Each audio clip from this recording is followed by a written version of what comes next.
President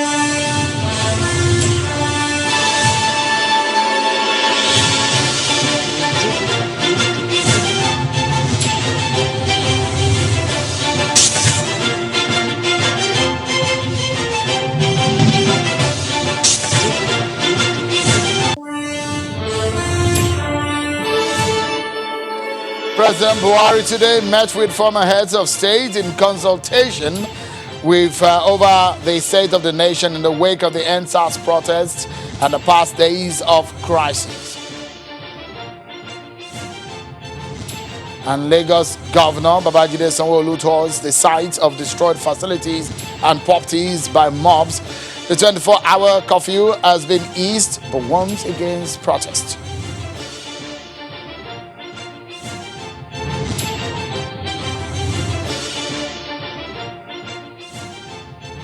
Hello everyone and welcome to Politics Today live on Channels Television. I'm Sean Kimale in the nation's capital Abuja. We're still monitoring for you some of the aftermath of what has happened in the NSAS protests and what has become a major crisis across the nation, where mobs have now taken to the streets of the nation, destroying properties, where President Buhari says he will not fold his arms and allow miscreants and criminals to continue to perpetrate acts of hooliganism in the country. President Buhari today met with former heads of state, and including former military head of state Ibrahim Babangida, General Gawan, and a host of others. President Buhari said it is unfortunate that the initial genuine and well-intended protest of youths in parts of the country against the Special Anti-Robbery Squad, SARS, was hijacked and misdirected. The meeting is coming less than 24 hours after he addressed the nation.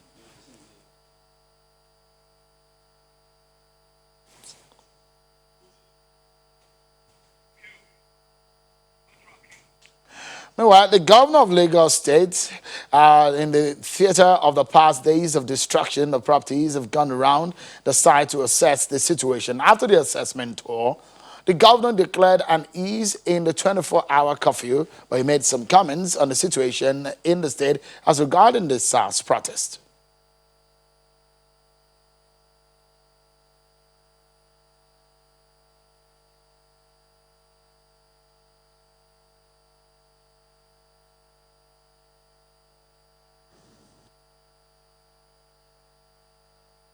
We've decided that we're going to be easing the curfew from tomorrow morning. And so what that easing means is people will be allowed to go out from 8 a.m. in the morning till 6 p.m. in the evening. For emphasis, from 8 a.m. tomorrow morning, you will be allowed to go out, to go to wherever you wish, till 6 p.m. in the evening.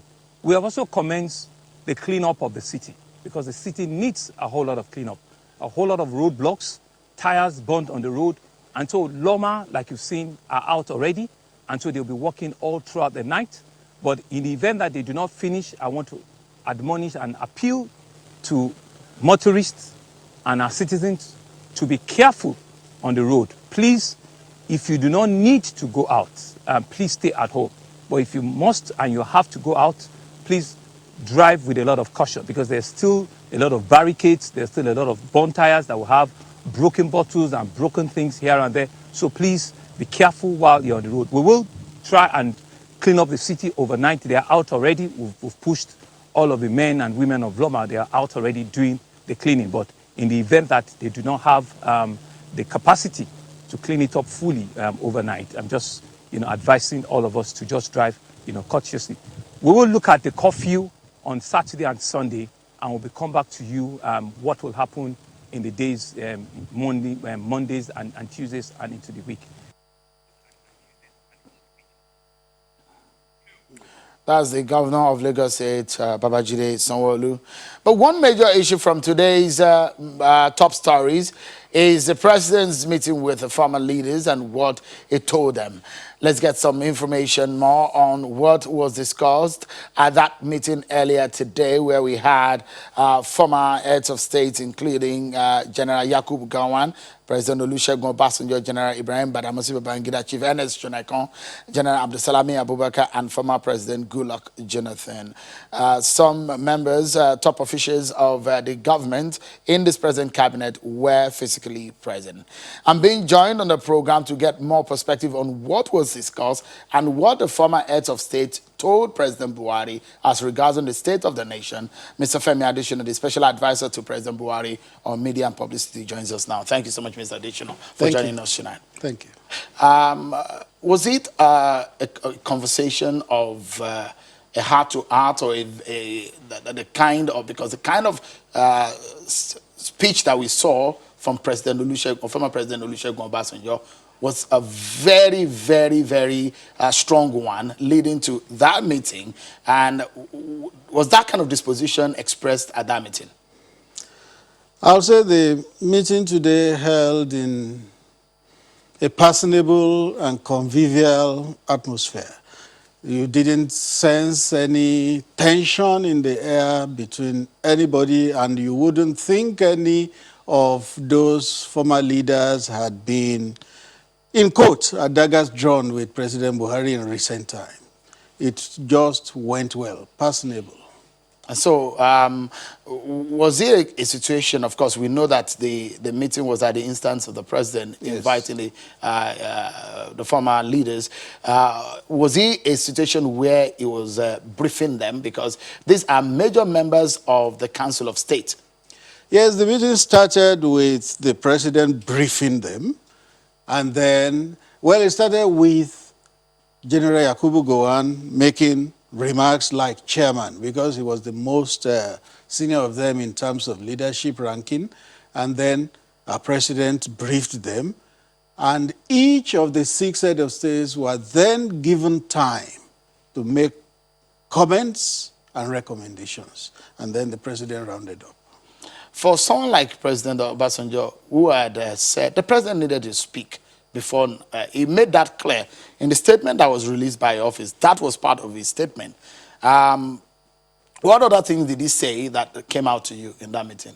Yes, he said the speech last night was quite good.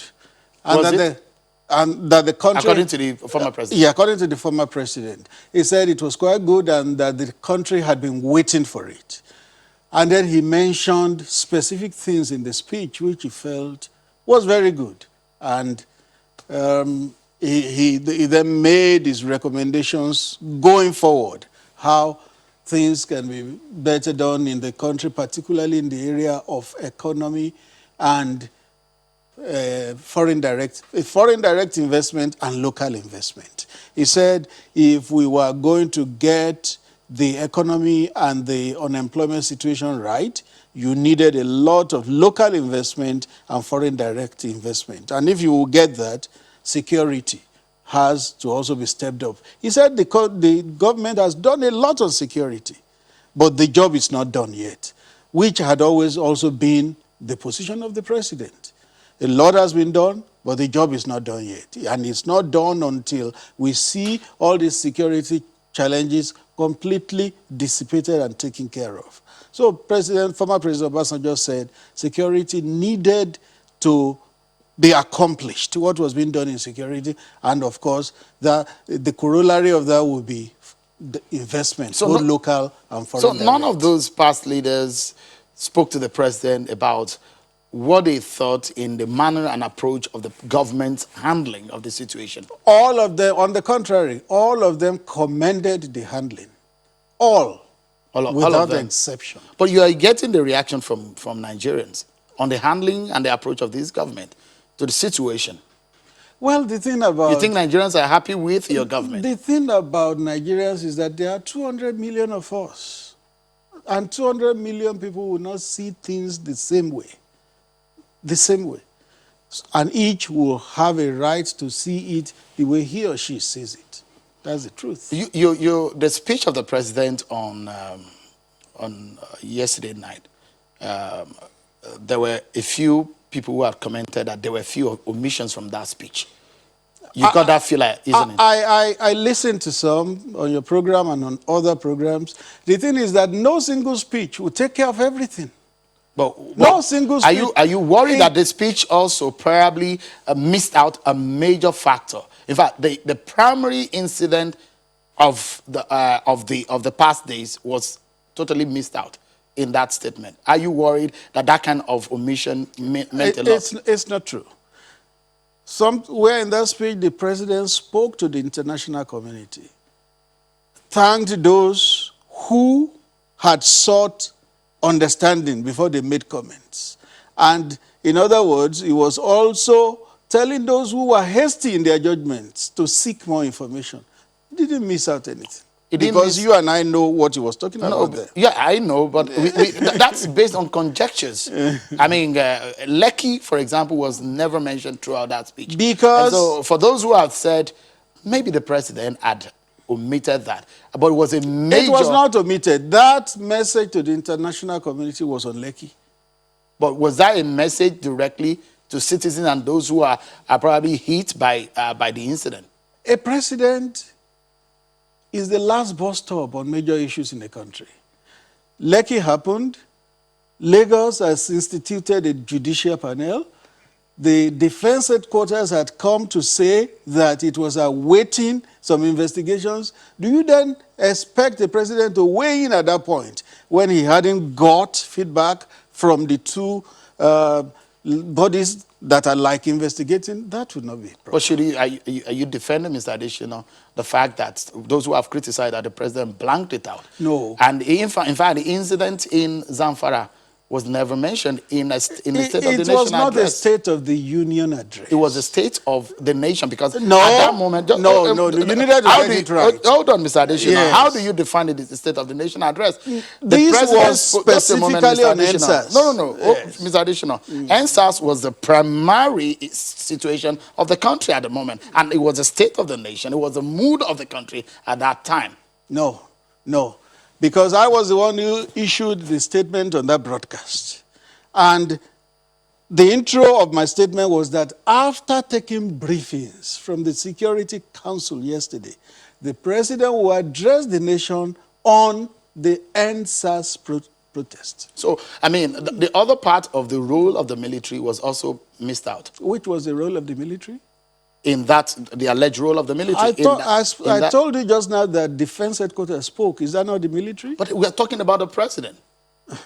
The president and the defense headquarters are two different things. You are struggling too much to try. I'm not struggling, Mr. You are struggling too much to try to... You know me by now, Mr. Additional, that I don't struggle to say what I want to say the question I ask. You are struggling to... There is precision in what I'm saying. No, I'm not pinning you, and I'm asking you a straightforward question. Yes. There are major things that were missed out. I mean, the speech was analyzed right here. I listened to the analysis. Yes. But I've just told you now. The president spoke to the international community.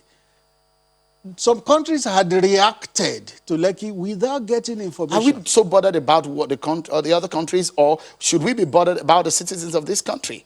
Everything should bother us.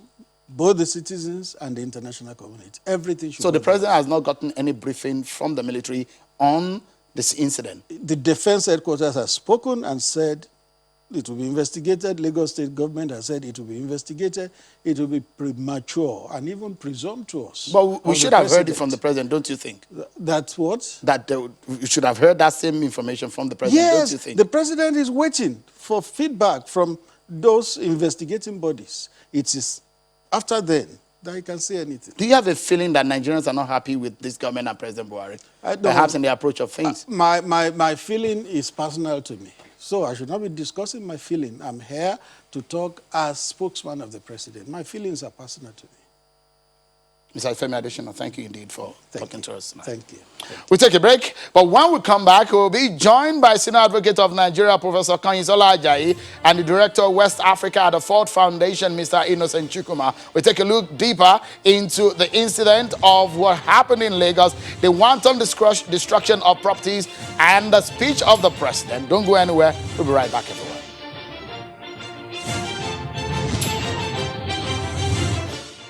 Thank you so much, everyone, for staying with us. There's so much to talk about the meeting with President Muhammadu Buhari today with former heads of state, and of course, the speech that he gave yesterday, considering the situation of the country. Mob getting onto the street, destroying properties and government institutions. The governor has gone around today. But what are the thoughts of some eminent Nigerians? We're being joined by Senior Advocate of Nigeria, Professor Konyisola Ajayi, and the Director of West Africa at the Ford Foundation, Mr. Innocent Chukuma. Both of them are virtually joining us on the program. Thank you so much, Prof. and Mr. Chukuma. Let's get started. Prof, let me get your view on the legality of things. What we saw, how come we've seen police officers, police stations were being destroyed, government offices have been destroyed, private properties have been destroyed? What's your take of the events of the past days? Good evening, and thank you for having me. I think one can only be very sad, as you can see, as I am garbed and behind me, that it's very dark. Because it is indeed a very dark period in our lives. The wanton destruction of institutions of government all over the country, especially in Lagos State and other states in the south, absolutely appalling, totally unjustifiable, and just begins to beggar belief. I think it's most unfortunate that, one of the things that the youth wanted and still want is the rule of law. And the bastion and the basis to sustain the rule of law is the judiciary. It's unfortunate that the High Court of Lagos, the Court of Appeal in Lagos, the magistrate courts in other parts of the country were burnt. I saw a video of the courts of one of the High Court judges in Lagos, and it's absolutely appalling. Records of many, many years, exhibits, titles of people, wills, and so forth, all destroyed. And so you begin to ask, how do we begin to pick things up? The High Court of Lagos happens to be one of the historical monuments that we have in the nation. Now, having said these things, which are totally unjustifiable, the question is, High Court of Lagos is within 10 minutes walk of Lion Building, which used to be the head office, the headquarters of the Nigerian police. In 5 minutes drive is Kamsalen House, which again used to be the headquarters of the Nigerian police. 10 minutes drive of Balinde Barracks, Dodon Barracks. And to think that you have these formations heavily fortified, and then the High Court of Lagos, the Court of Appeal Lagos, Nigerian Post Authority, all within this short radius, will be burnt, and not one person from the police, from mobile police, from the army show up. It tells us a lot of things. Mr. Chukuma, I mean, when you were at the Clean Foundation, you oftentimes give a breakdown of some of this situation, especially security situation in the country and the import of some of this situation. If you look at these things from a bird's eye view, what comes out to you as perhaps a major cause of what has led to how people have behaved and handled the situation, the mob attack on some of these assets, and perhaps if you can get in your thoughts on President Buhari and the government's approach to things? I think one thing that is striking, if we begin with as Prof has said, the unjustifiable destruction of public properties within close range of security establishment, you will begin to think that this must come from a total loss of confidence in the formal justice system, the formal criminal justice system, to actually bring justice to ordinary people. Because the question that strikes you, why would somebody, if you look at the vicinity where these state assets are located, there are other prime targets if indeed the quest was economic. But why target institutions where you know there's no money in them, it's just records and files? It begins to tell you the state of mind of those who went to do those attacks without seeking to justify it in any way. And this is what my colleagues and I within the criminal justice reform, police reform, have said over the years, that if you actually look at the people who approach the formal justice system for redress of their dispute, whether civil or criminal, it's just 20%.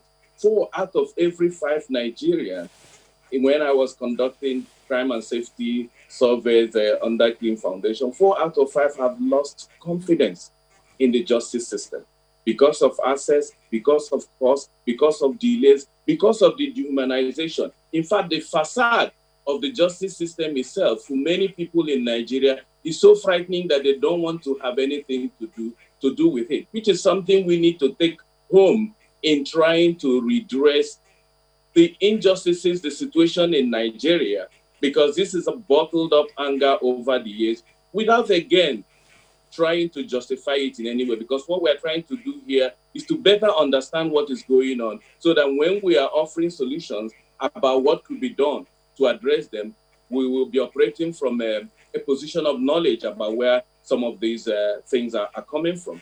Now, going to the second leg of your question about one's take on the response of the government, beginning with the president, I thought the president lost a historic opportunity to do two to three things. One is show empathy, as has been highly talked about by those who have spoken, to the families of those who were bereaved, to those who are in the hospitals, who are in various places, reeling under the pains that they have suffered over these couple of days or 2 weeks of protest. Then secondly, connect with the young people. I can't begin to tell you the level of pain young people in this country, because again, I do youth studies, I work with young people. And it was as if they felt that this was an opportunity for them to show the adults that they can design social things, they can lead the execution, and they can deliver on the goals where many of us have failed over the years. And they conducted themselves with exemplary attitude, and only for it to be truncated by elements who are reportedly in military uniform. One would have expected the president to, in that speech, say, we understand your pain. I am consulting with the security establishment, as Mr. Femi Adesina tried to tell us, that they are conducting an investigation. When they are through with the investigation that they are conducting, we will bring the perpetrators to justice, whether they are in uniform or people masquerading as security officials. And then the third one is that actually 2 things were before him. One, no government can stand and watch the level of carnage and destruction that happened without speaking sternly about it. So yes, the president deserves to speak sternly about the violence, but that is not mutually exclusive from also the requirement to show empathy and connect with the young people. And to the extent that he did not do that, he still owes young people another speech, because I see this speech as a preamble to more and more comprehensive speech that he needs to make to connect and address the issues the young people raise in this protest. Prof, let me bring you back into the conversation, and it's going to be what your thoughts will be going forward. Things have been destroyed. Our country may not be exactly the same going forward. In the issues of repairs and healing now has to come to bear, because a lot of things have happened, a lot of water have gone under the bridge. Going forward, what do we then do as a people? The government also inclusive. And I'd like you also to mention or speak about what you make of the president's speech and the handling of the government on this matter. Right, thank you very much. Let me start with the president's speech. And I think I agree with Mr. Chukwu that the president has a great opportunity. It's unfortunate that his handler is represented by Mr. Adesina, who just spoke to us are disingenuous in the excuse they give. I think it's clear to all of us what the state of the nation was as at the time the president spoke. And as we analyze, I don't want to spend too much time on it. He just squandered a big opportunity. I, as many other Nigerians, are not really surprised that the president was aloof and showed no empathy, because this is his pattern. But that doesn't justify anything. But coming to the damage that has been done to property, but much more to the soul of this nation and to the hearts of the people that represent 65% of our population. The point is this: the destruction that you see was weaponized poverty. Poverty was weaponized in the last few days. Poverty that has been growing and growing, especially in the last 6 years. Illiteracy that has been growing in the last 6 years of this administration. That is what you see bubble to the top. I don't want to speak about the fact that we saw on TV police vans carrying some of these young people to disturb the peaceful protests. We don't want to talk about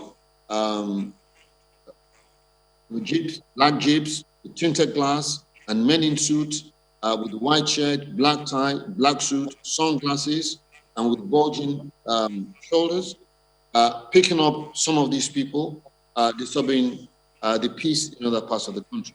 So I don't want to lay any blames. I don't want to say anything about that. But the point really is this, that here we are with the largest number of poor people in the world that are uneducated, a high amount of youth that are uneducated. All right. A lot of these people, graduates, what do we expect them to do? They did not go after symbols of government. You should see what happened to many private businesses, small businesses, medium-scale businesses, and large businesses. Absolutely appalling. All right. Absolutely. Prof, yeah. Prof, just before we close now, let me allow Mr. Chukwuma in just about 20 seconds, because we are out of time. If you can give us your final word going forward, how do we heal? Just about 20 seconds. I think we need to know what happened at Lekki Tollgate.